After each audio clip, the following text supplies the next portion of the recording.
Praise the lord. దేవునికి మహిమ, ఘనత, ప్రభావములు కలుగును గాక. చాతబడుల నుండి, మంత్రాల నుండి విడుదల పొందాలంటే క్రైస్తవులు ఏం చేయాలి? చాతబడుల నుండి, మంత్రాల నుండి విడుదల పొందాలంటే క్రైస్తవులు ఏం చేయాలి? చేతబడి అంటే ఒకరి చేత చేయబడు దానిని చేతబడి లేక మంత్రము అంటారు. మనకు బాగా తెలిసిన వారు గాని, బంధువులు గాని, సమీప బంధువులు గాని, పొరుగువారు గాని మనకు విరోధంగా పనిచేస్తూ ఉంటారు. మనం వారిని గుర్తుపట్టలేము. గుర్తుపట్టకుండా చేయిస్తారు. వారిని మనం క్షమించాలి.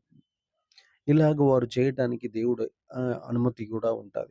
ఎందుకంటే మనం విశ్వాసంలో ఎదగటం కోసం, విశ్వాసంలో అలాగనే పరిశుద్ధతలో పోరాడటం కోసం, ఆత్మీయతలో అభివృద్ధి చెందటం కోసం కూడా మనల్ని శిక్షించడానికి ప్రభువు ఇలాగంటి కార్యాలను అనుమతించవచ్చు.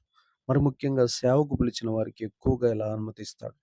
చాతబడి క్రైస్తవులకు జరగదని మనలో క్రైస్తవులలో ఒక బలమైన నమ్మకం ఉంది. చాతబడి జరిగిందని తెలియకపోవటం వల్ల సంవత్సరాలు వ్యర్థం చేసుకుంటారు. సమస్యలు తీవ్రమవుతాయి. సంఘాలలో చేతబడి జరిగిన వారిని చిన్న చూపు చూడటం, అంటరాని వాళ్ళగా చూడటం, ముఖ్యంగా సేవకులకు ఈ విధమైన దాన్ని ఎలా వ్యవహరించాలో విడుదల చేయటమో తెలియకపోవటం, ఇవన్నీ కూడా సంఘములో ఉన్నటువంటి లోపాలు. ప్రతి సంఘంలో ఒక స్వస్థతా బృందం, ఒక విడుదల బృందం, ఒక ప్రార్థనా బృందం ఉండాలనేది దేవుని చిత్తం. మన సంఘాలు ఎంతో ముఖ్యమైన విడుదల పరిచర్యను, ప్రభు పరిచర్యను భయంకరంగా నిర్లక్ష్యం చేస్తున్నాయి. ఎవరికి చెప్పుకోవాలో తెలియక విశ్వాసులు మాంత్రికుల దగ్గరికి, బాబాల దగ్గరికి వెళ్ళవలసి వస్తుంది. లేవియాకాండం 19వ అధ్యాయం 31వ వచనం ప్రకారం కర్ణ పిచాచి గల వారి దగ్గరికి పోకూడదు, సోదగాండ్రను వెతికి వారి వలన అపవిత్రతను కలగజేసుకొనకూడదు, నేను మీ దేవుడైన యెహోవాను అని లేవియాకాండం 19వ అధ్యాయం 31వ వచనం తెలియజేస్తుంది. మరియు కర్ణ పిచాచి గల వారితోనూ సోదగాండ్రతోనూ వ్యభిచరించుటకు వారి తట్టు తిరుగువాడెవడో నేను వారికి విరోధనై ప్రజలలో నుండి వారిని కొట్టివేసేదనని లేవియాకాండం 20వ అధ్యాయం 6వ వచనం తెలియజేస్తుంది. కాబట్టి మనం మాంత్రికుల దగ్గరికి వెళ్ళకూడదు. వారి దగ్గరికి వెళితే ఇంకా సమస్యలు పెద్దవి చేస్తారు. అనేక దురాత్మలను మన మీదకి పంపిస్తారు. మంత్రగాళ్ళు దయ్యాల ద్వారా మనకు జరిగిన వాటిని కొన్ని చెప్పి మోసగిస్తారు. కాబట్టి విశ్వాసులు కొన్ని కార్యక్రమాలు అస్సలు ఎప్పటికీ కూడా చేయకూడదు. చిలక జ్యోతిష్యం చెప్పించుకోకూడదు, మాంత్రికులని ఆశ్రయించకూడదు, క్షుద్ర పూజలు చేయించుకోకూడదు, బలి ఇవ్వకూడదు, సమాధుల్లో పూజలు చేయించుకోకూడదు, గుడులకు తిరగకూడదు, తాయెత్తులు కట్టించుకోకూడదు, మందులు పోయించుకోకూడదు, ఇంట్లో పూజలు చేయించుకోకూడదు, మొక్కుకోటాలు ఉండకూడదు, అన్యుల ఆచార పద్ధతులు పాటించకూడదు. ఇవి చేసేవారు దేవుని ఉగ్రతకు గురవుతారు. విడుదల కోసం మరి క్రైస్తవులు ఏం చేయాలి? ప్రభు సహాయం కోరాలి. తగిన సమయంలో విడుదల కలిగిస్తాడనే విశ్వాసముతో నమ్మాలి. సొంత ప్రయత్నాలు చేయవద్దు. సాతానును ఆశ్రయించకూడదు. ఒకవేళ సాతానును ఆశ్రయిస్తే తెలిసి తెలియక చేసిన పశ్చాత్తాపం చెంది ప్రభువుని క్షమాపణ అడిగి తీరాలి. అసలు ఈ యొక్క చాతబడి క్రియలు మన కుటుంబాలపైన ఎందుకు పనిచేస్తాయంటే, మన పితరులు ప్రభువుని ఎరగని తరాలలో అనేకమైన దేవతలకు, దెయ్యాలకు బలులు ఇచ్చి వాటితో నిబంధన చేసుకుంటారు. వారి తరాలతో కూడా ఇది కనబడుతుంది. ఈ నిబంధనలను ప్రభువుతో ఈ నిబంధనలను విరగ్గొట్టి ప్రభువుతో ఒక కృంగొత్తమైనటువంటి నిబంధన చేసుకోవాలి. మన పాత నిబంధనలన్నిటినీ విరగ్గొట్టుకోవాలి.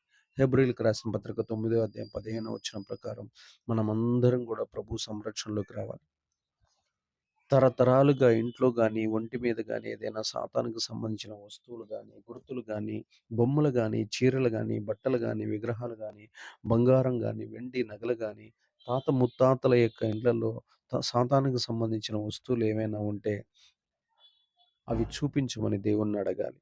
దేవుడు చూపిస్తే అవి ఎంత ఖరీదైనవైనా తీసి బయట పారవేయాలి.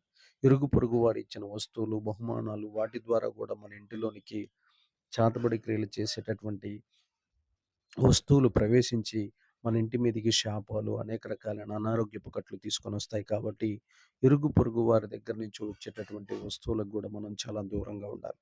కొన్నిసార్లు మన పాపాలు కూడా మన జీవితంలో ప్రవేశించడానికి అవకాశం ఇస్తాయి. అసూయతో ఇతరులను మన మీద చాతబడి చేస్తారు.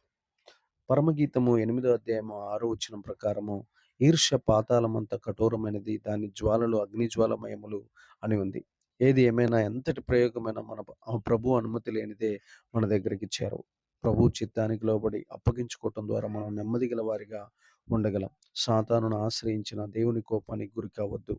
కాబట్టి సాతాను శక్తులను ఆశ్రయించక దైవ సేవకులను సంప్రదించిన యెడల అద్భుతమైన రీతిలో విడుదల పొందుకుంటాం.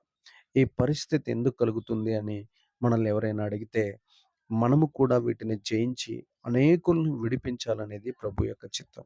మరలా చెప్తున్నాను. మనం ఈ యొక్క చాతబడి శక్తుల నుంచి విడిపించబడి, ఇంకా అలాంటి బాధల్లో, బంధకాల్లో ఉన్న వారిని అనేకులను విడిపించడం అనేది ప్రభు యొక్క చిత్తం.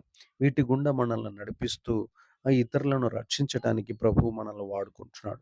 దేవుడే తగిన సమయంలో అలాంటి శక్తులన్నిటిలో నుంచి మనల్ని విడుదల ఇస్తాడని నమ్మాలి. ప్రభు పరిచర్యలో ముందుకు సాగిపోవాలి.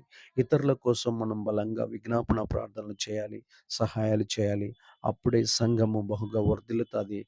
ఇలాగ మాంత్రికులందరినీ కూడా మనము పరిశుద్ధాత్మ దేవుని సహాయంతో, యేసు రక్తం యొక్క సహాయంతో, యేసు నామం యొక్క సహాయంతో, ప్రార్థన శక్తి అనేటటువంటి సహాయంతో గొప్పగా విరగ్గొట్టి వాటన్నిటిపైన విజయం సాధించి మాంత్రికులందరినీ మన ప్రభు కాళ్ళ కిందకి తీసుకొనొచ్చి వాళ్ళు మారు మనసు పొందేటట్లు చేసే శక్తి కూడా మన ప్రార్థనా సమూహాలకు ఉందన్న సంగతి మర్చిపోకుండా ఉండేదము గాక. దేవుడి మాటలను దీవించి స్థిరపరచును గాక. ఆమెన్.